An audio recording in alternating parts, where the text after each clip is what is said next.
Hi, and welcome to another After Hours Stamper video. Today I'd like to show you how you can use your Bic and Sharpie markers to get results very similar to when you use the more expensive Copic markers. This image right here has been colored with the Copic markers. And then I have two images, the same image here, both having been colored using this method we're going to look at today. When you use this method, I like to take my image and stamp it.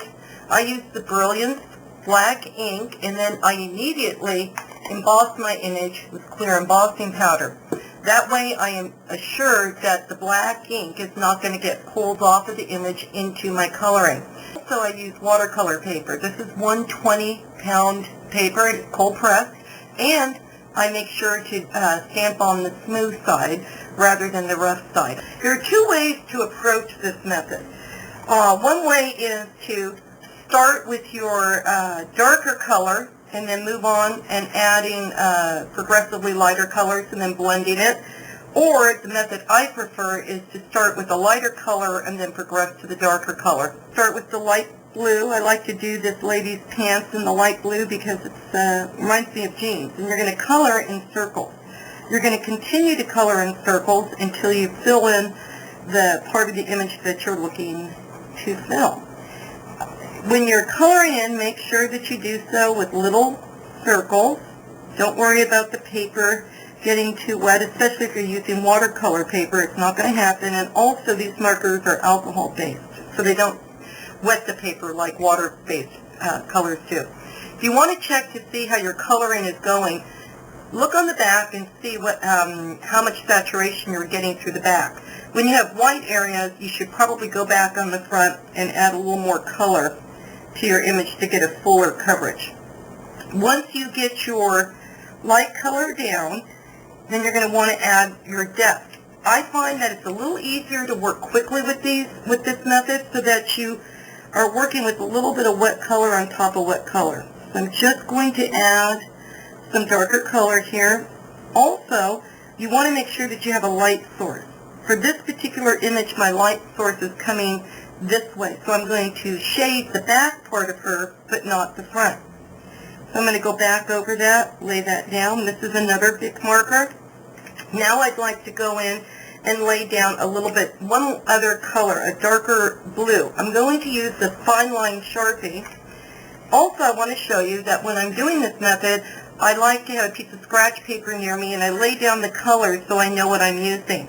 I'm not going to show you that as I go along because I pre-picked these colors. So now I'm going to take my Sharpie Ultra Fine Liner. Sometimes I've noticed with these fine liners, you've got to make sure the ink is flowing. And now I'm going to go right up against that black embossing, that black line there with this last color to give it a little more depth. Once I get that down, I'm going to go back to my lightest color and I want to blend all of this out. Again, I'm going to use circles, and the reason I want to blend it is because I don't want any harsh lines. I like the shading when you get those nice graduated lines. So I'm just going to go through there. And then once you do that, you can go back again with maybe your second color, just like that. So you go back over it, add it, and then take your lighter color yet again. I got a little mark there. Take care of that in a minute, and just blend that. The next thing we're going to do is we're going to go and do her shirt, and I'm going to use a Sharpie, kind of a minty green to start that. Again, I'm going to use my circles, and I'm going to go through this image and get it nice and saturated with color there. So I'm just going to go in and add this darker shade. And now I'm back to my light color, and I'm just going to pull on that darker green. And as I pull on it, what happens is I lose that sharp edge, and I get a very nice kind of graduated from the dark to the light rather than just a dark color. And again, use circles to go over this. And you can also, if you're picking up too much dark color, go ahead, take your pen and just wipe it off that way. Go ahead and circle that. You can go back yet one more time if you'd like. Add a little darker color to give it a little added depth. and then go ahead and blend that out yet one more time. It's really a pretty easy technique, and of course the reason I like it is because the Bic markers and the Sharpies are a lot cheaper to purchase than the Copics or the Prisma markers, and these days getting things that are inexpensive is nice. The only problem with using these markers is that you're a lot more limited on the types of colors that you can use, and I've also noticed that the Bic and Sharpie markers tend to be darker. Even their light pastel colors are not that light.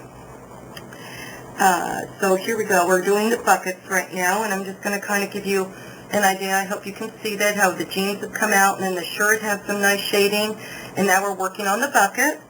I'm going to go ahead and fill that in a little bit better, and I'm going a little quicker than I would normally because I'm limited on time here. I'm going to fill in right here, and I'm going to use some curved lines actually for the bucket because the bucket is curved, and I'm going to put that darker color there, but I'm also going to add one other color with the Sharpie. I'm going to do a little bit of black to make sure that I get some real nice shading going on there. You just go in there, and again, if you feel like the pen is not pulling, just go ahead and put it on, get it running on a piece of paper. Take your lighter marker, go back over what you've done, and pull those colors so you get some nice blending and you lose that sharp edge. Just your little circles and pull it in. Let's do her hat. Her hat, I'm going to use a mustard color and then 2 shades of brown. So again, I'm going faster than I normally would, but I wanted you to get the full idea of how to do the complete image. By now, I think you've got the idea, so I've got that. Then I'm going to use a Sharpie color to come back in here. And last but not least, I'm going to use the Bic marker, and I'm going to carefully kind of go up against the line because this is a lot darker brown. And then I'm going to take my original color, which is that kind of golden yellow, and then I'm going to pull those other colors out and get rid of those harsh lines so I get a nice shade. There we go. So you can see the progression right here. The last thing I want to do are her boots. I'm going to use kind of a pale orange, and I'm going to color in the boot all the way. This one too. So you can see I've gotten a little blue there because I haven't been careful. You'll be more careful than I am. That's another reason I like the embossing. It helps me stay in the lines.